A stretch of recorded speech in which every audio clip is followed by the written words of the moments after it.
So this month, I took an official Algorand Web3 Masterclass. Guys, I went behind the scenes to see how ideas manifest to the blockchain.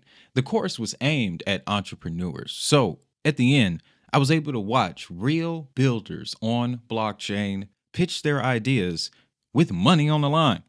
I'm telling you, that changed the game for me. So, in this episode, I want to share with you three of the most valuable lessons that I got from this masterclass experience. And trust me, this isn't going to be an all out worship of Algorand. These lessons I learned can be applied to the entire blockchain industry. So, if you're new, welcome. My name is Wade. You're listening to another edition of the DHN Crypto Podcast. I've been around since 2019 and I've researched a boatload of assets. But the number one reason I sit here is to share all that knowledge with you. All I'm asking in return, if you find value, hit that subscribe button for me. Now, how I like to do it over here, I got a few gifts for you. Number one being, we're going to hop over to the terminal and check these out.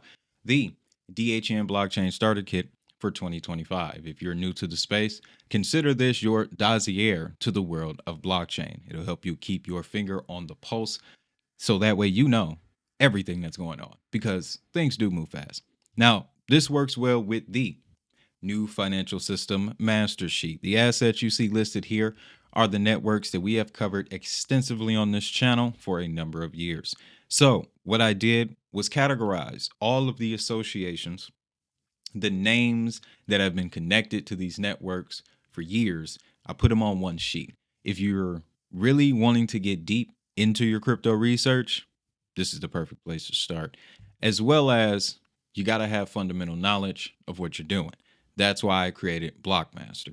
Everything that I have come across in my 5.5 years in the space, I shoved into these 28 pages. This is the fundamental information that you need before you make any investment decision.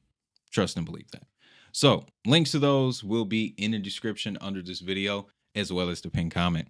Now, let's get into this masterclass because it was fun, guys. Now, the first lesson that I will share is the utility of Algorand. I got a much deeper understanding of the utility of Algorand, and it was largely because of the Algo Kit 3.0. We got a chance to get our hands on this. Now, although the class was virtual, the interface that they were using, we were able to follow along on our computers at home or on our mobile device because the key tool that we used was the Para wallet.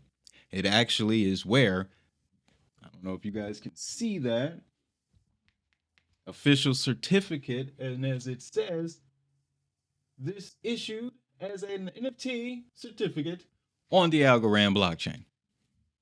That's official. But got exposure to the Algo Kit 3.0. It's a low code solution for building simple applications on Algorand. I'm not building a new financial network here.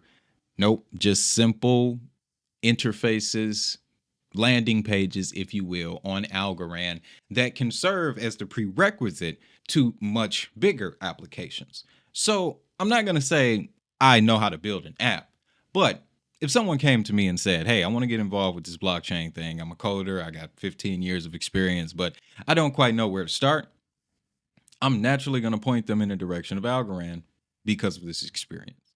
Now, alongside of this, we also messed around with some NFTs. So this had us get deeper into what is called Algorand standard assets. So you can compare these to Ethereum's ERC20s, essentially. They run on token standards that are specific to Algorand.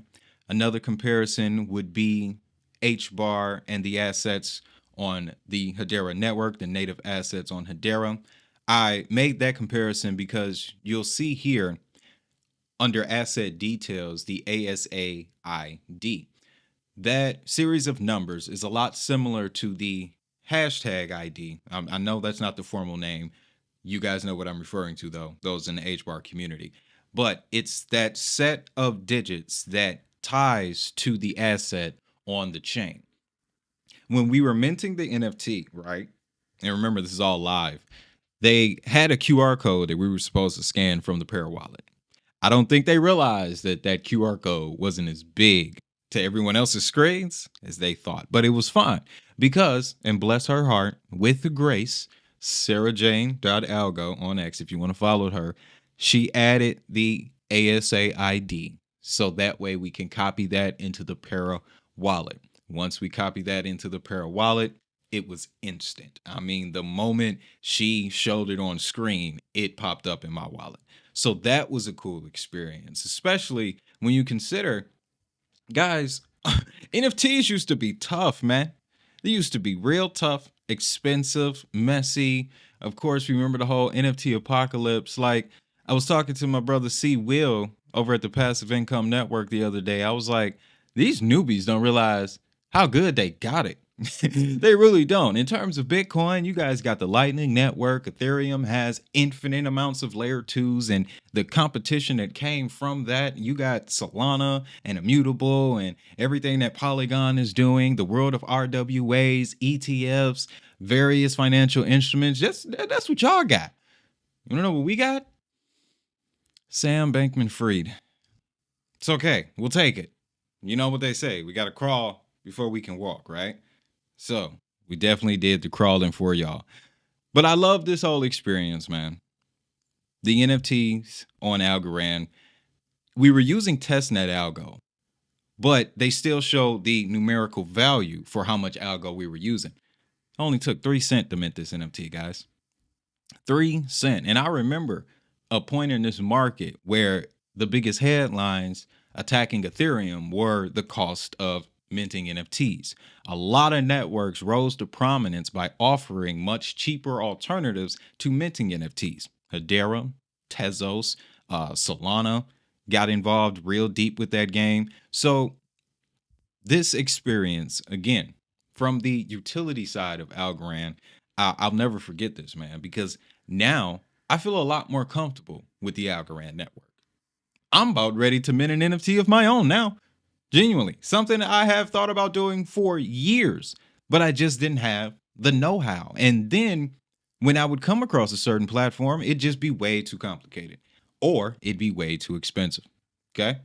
So again, shout out to Algorand for the experience. First lesson, biggest lesson. I have a deeper understanding of the utility on Algorand. Now, how does that lead us into the second lesson? Well, the second lesson involves the business perspective. Let's just say I wanted to get into building on Algorand. Well, the philosophies that they shared in this course is going to help me do that. So we're going to come back from the terminal real quick because I really want to wrap with you. With this course being aimed at business owners, entrepreneurs, I was in a class with some people that have been in the game on the developing side for a few years. These people have started projects before. They've been a part of successful projects. A lot of this I learned at the end when they began to pitch to the Algorand Foundation, right? What the most important thing that I learned during that piece was that blockchain is not meant to replace. It's meant to enhance. And looking at the pitches, observing the pitches, a lot of them were just that. They were solutions to big problems in various industries, payments, supply chain, retail, et cetera, right?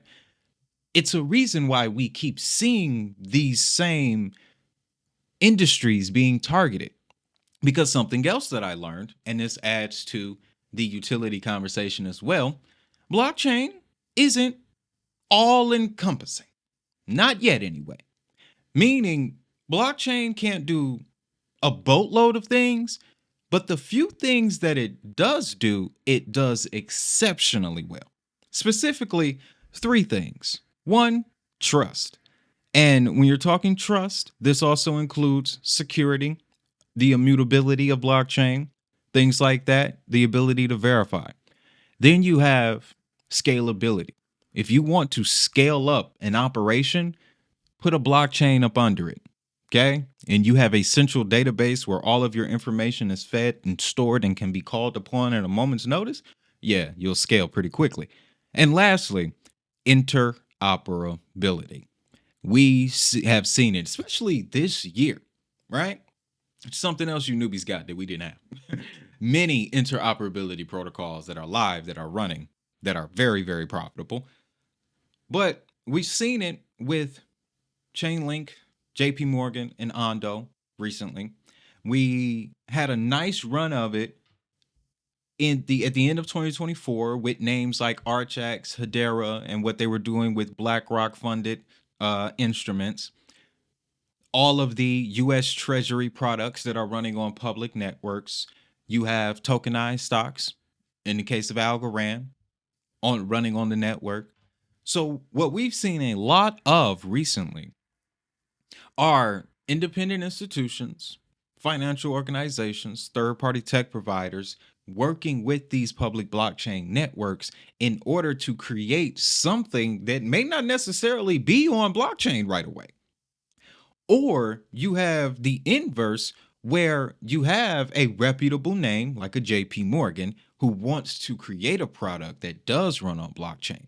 They needed two of them in order to make it work. So, again, blockchain may not do a lot of things, but the things that it does very well. Wolverine is a great example. Another thing that I was able to do, it gave me an opportunity to think of what would I build on blockchain? What would I actually build? And just based off of my experience in the last few years, I want to create something for HUD Housing, MISHDA, and their compliance department. Because in my community, that is something that the landlords have a big problem with. I've been where I've been going about 10 years now, roughly, and there have been 7 property managers. Our ratio is worse than the Cleveland Browns, but it's cool though. Every one of them mentioned the same problem. I keep running into issues with compliance. The current property manager, I got to asking questions. I did. And a little bit of the last one, because the one before the one we have now, she was only here 4 months, but she came in, flipped this whole system upside down, and then left. But she left me with a lot of game as well as what we're getting from the current property manager. And it's the same thing. Compliance, compliance, compliance. This is a process that for them takes weeks, if not months, because you got to do multiple people here. Or it's the thing where they're just not getting communication at all. So I asked, what's the real problem? Well, it's a record of account. Oh, so you need a ledger, some sort of improved database, is what you're saying. She said, "Yeah, that'd be a good idea." I said, "Oh," and I left it at that because the people ain't ready for the real deep blockchain conversations. They're not ready for that yet. So I left it at that. I've been pondering on it. A few years down the line, we'll see what happens. May even happen on Algorand. All right, but that was the second lesson. It was knowing when to blockchain, because the biggest question that they left us with, you have to ask yourself, does your business need a blockchain feature? Either trust, security, immutability, scalability, interoperability, and improved interface. Does it need a blockchain feature? Or does your idea work within the blockchain framework? Because again, it can do a few things very well, but it can't do all things. So when you're putting your ideas together, you really have to know, is blockchain right for my business? That's why this segment is knowing when to blockchain. That's the second most important lesson. Lastly, it would be from the investing side. So the second lesson covered if I wanted to build on a network. This final lesson changed, well, not changed. It reinforced my perspective, reinforced my investing strategy. Third lesson is invest in problem solvers, ladies and gentlemen. Top back over to the terminal here, right? And then we're taking a look at 50 companies using blockchain technology. Did I show y'all the certificate? I posted it on the community tab. It was supposed to come along here in my little rant, but yeah, here's the certificate, by the way. Again, on the Algorand blockchain, immutable. You can't dispute it. So to me, yes, my attendance matters very much. But let's keep going here. D8, we on track. Companies using blockchain technology, companies investing. I love this graphic because in the class, especially during the pitching competition, what I saw was a lot of builders or business owners looking for ways, looking to find out how blockchain solves problems. There were sections during each class where, they do a Q&A. And the questions, all right, these were not just run of the mill. Oh, how does it work? Can it do this? Is it better than XRP? No, that's not what we were getting. These were well thought out, I would assume written questions. And the instructors did not pull back. They did not hold back. They kept it raw and they kept it honest. They emphasized things that Algorand could do, and they emphasized things that Algorand can't do. And they also, compared that across multiple chains.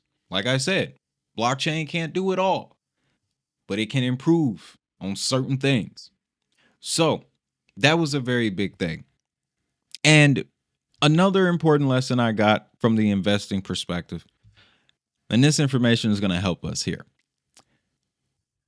Regardless of what the price is doing, the people on the ground, they're still building. They wake up every day with a mission that ain't got nothing to do with our portfolio. We know that. So Amazon is the perfect example of this.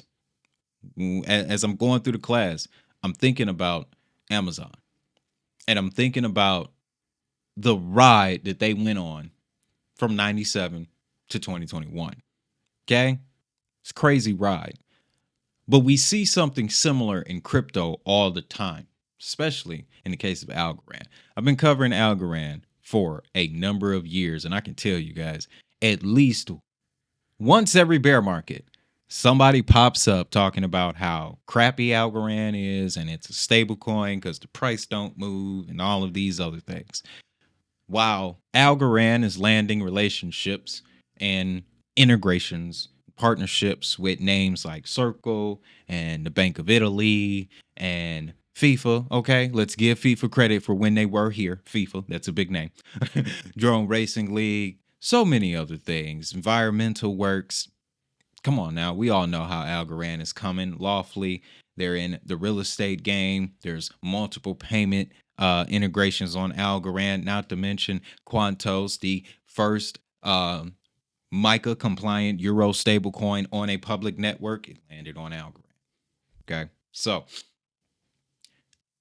regardless of the price movement, the people will still build. We're going to go to a clip that goes perfectly with this from Jeff Bezos. He was talking about when the price of Amazon went from $113 to $6. I'll just let him take it away.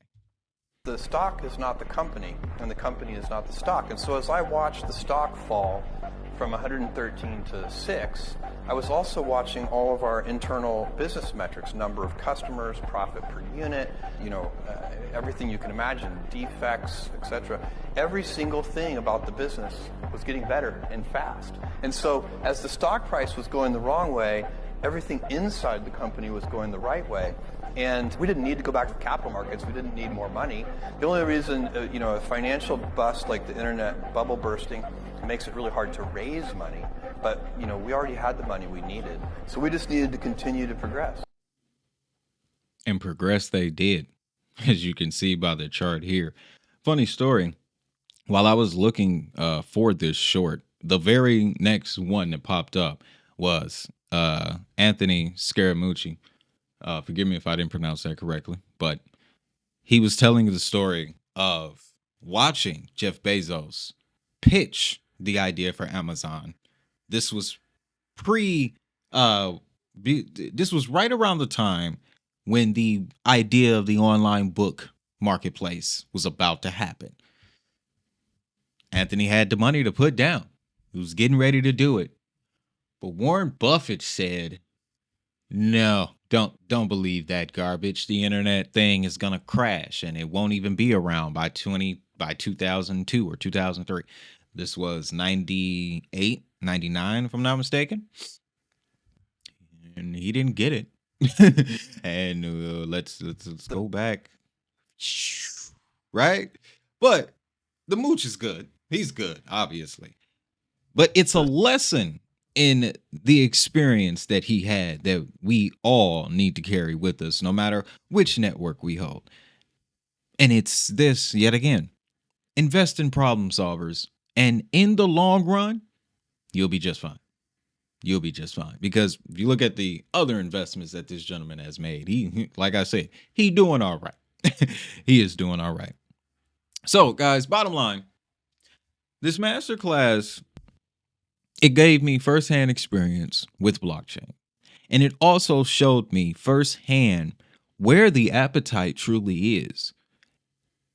The networks that will live the longest, that will be the most sustainable, are the ones that will solve the biggest problems. And if you know a thing or two about business, you know that is the golden rule. The bigger the problem, the bigger the paycheck. So, with that, guys, let me know what you think about this down in the comments. These lessons were very, very strong. And I've thought about them for a number of days, guys, because I would have got this episode out to you sooner, but I really wanted to make sure I meditated long enough to get the right perspective. So with that, guys, don't forget to download your DHN Blockchain Starter Kit for 2025. Again, this is how you keep your finger on the pulse of this fast-moving industry. And if you want to get deeper into your crypto research, download the New Financial System Master Sheet. This is your key to the new financial world, as well as Blockmaster. You don't get anywhere without fundamental knowledge of what you're investing in. This 28-page PDF will cover the origins of blockchain, various consensus mechanisms, how to set up a DeFi wallet, what a crypto wallet even does, this new thing that they're calling tokenization. I shoved it all in there for you. Now, outside of that, guys, a couple other ways to support the channel. You guys know we're an affiliate with Uphold right now. They're offering staking up to 10.6% on your crypto. In the membership section, we're starting to go over financial strategy. Staking is a very powerful tool, guys. Don't miss out on it. Lastly, Robinhood. Not an affiliate with Robinhood, but I'm using Robinhood to put some money away for the future, guys. Okay, simple as that. And I just want to share that with y'all. So if you want to start putting some money away for the future, long term, right? And here's the bonus. You use their IRA accounts, their retirement accounts. You can put your dollars in there, get interest on the dollars, yes, but you can also use them same dollars and invest in the market and then make more dollars. I've been making some more dollars, y'all. All right. So links to Robinhood, Uphold, as well as our library of products will be in the description under this video, as well as the pinned comment.